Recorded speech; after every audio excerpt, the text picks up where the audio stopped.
Magandang umaga po sa inyong lahat.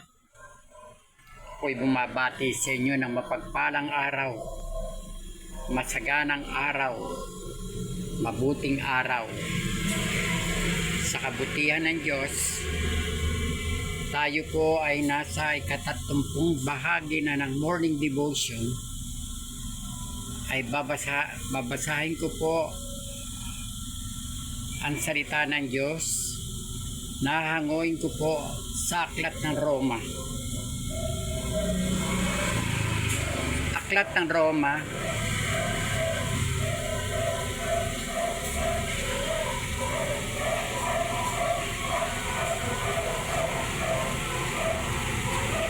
Kabanata 6, talata 23. Ang pamagat ng ating babasahin ay ang kamatayan ay sanhi ng kasalanan, o ang kasalanan ay sanhi ng kamatayan.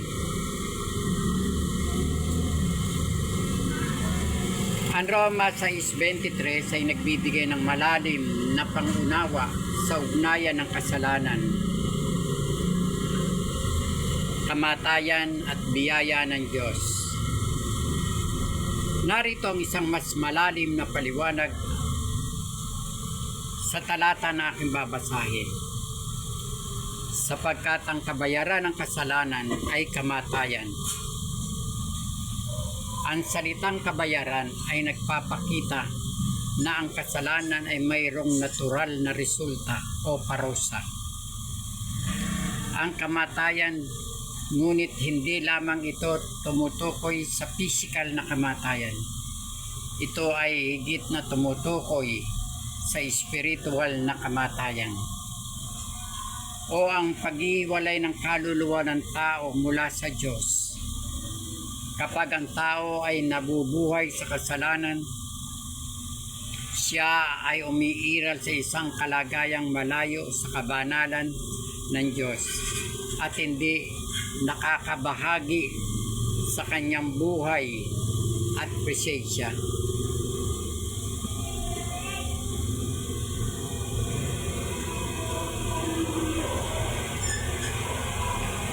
Ang kasalanan diwa ng Biblia ay hindi lamang mga maling gawa o pagkakasala, kundi ang paglayo sa kalooban ng Diyos. Isang uri ng pagsuway o paghihimagsik laban sa kanyang banal na pamantayan. At dahil ang Diyos ang pinagmumulan ng buhay, ang anumang pagkakahiwalay sa Kanya ay nagdadala ng kamatayan. Hindi lamang sa katawan, kundi sa ating buong pagkatao. Ngunit, ang kaloob ng Diyos ay buhay na walang hanggan sa pamamagitan ni Kristo Jesus na ating Panginoon. Ang salitang ngunit ay nagdadala ng napakalaking pag-asa. Bagamat ang kasalanan ay nagbubunga ng kamatayan, hindi ito ang huling kabanata. Ang Diyos sa kanyang walang hanggang awa at biyaya ay nag-aalok ng isang kaloob.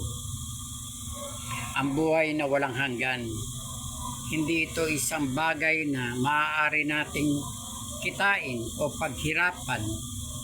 Ito ay isang regalo na maaari nating isang regalo mula sa Diyos.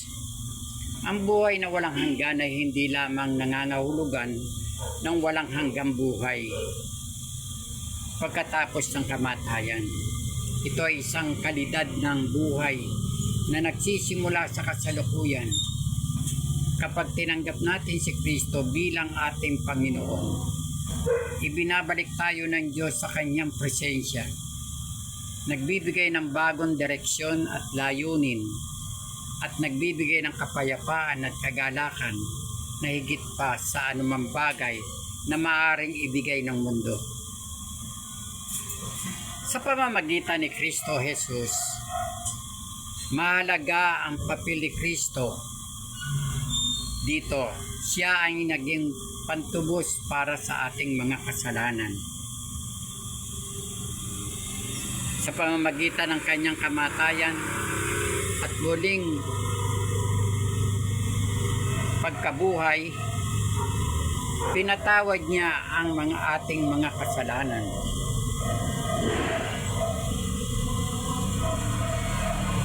At inalis ang kaparusahan ng kamatayan. Si Jesus ang tulay ng nag-uugnay muli sa atin sa Diyos. Ang nagbigay ng bagong buhay na puno ng pag-asa.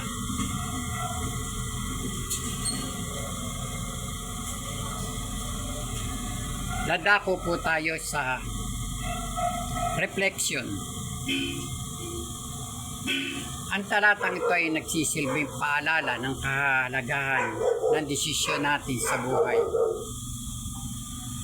Sa bawat pagkakataon, mayroon 200 ang kasalanan na umahantong sa kamatayan. O ang pagsunod kay Kristo ay nagbibigay ng buhay na walang hanggan.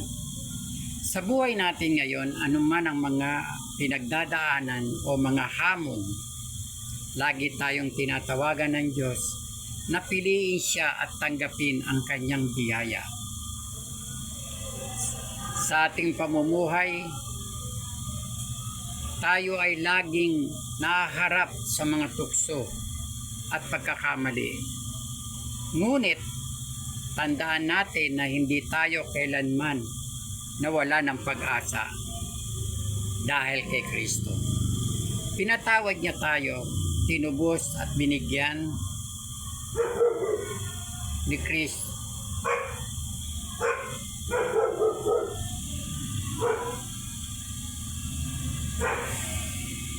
ng bagong buhay sa tuwing makakaramdam tayo ng bigat o paglayo dahil sa kasalanan.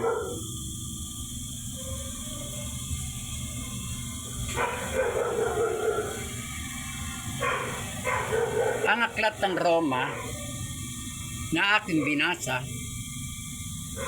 ay may ugnay natin at may apply natin sa buhay natin. Ay maaaring ilang makabuluhang paraan. Ang talatang ito ay nagsisilbing paalala hindi lamang ng katotohanan, ng kasalanan at kamatayan, kundi ng pag-asa at bagong buhay na dulot ng pananampalataya kay Kristo. Narito ang mga practical na aplikasyon.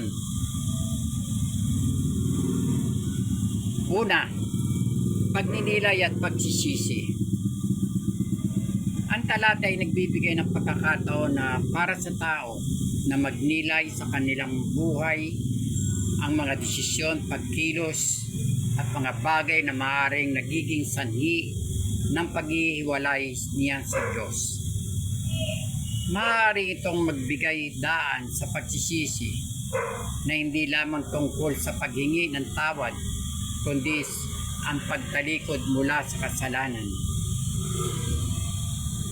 at ang pagbabalik loob sa Diyos. Ang pagkilala sa kasalanan ay simula ng transformation o pagbabago ng puso. Pangalawa, pagtanggap ng kaligtasan.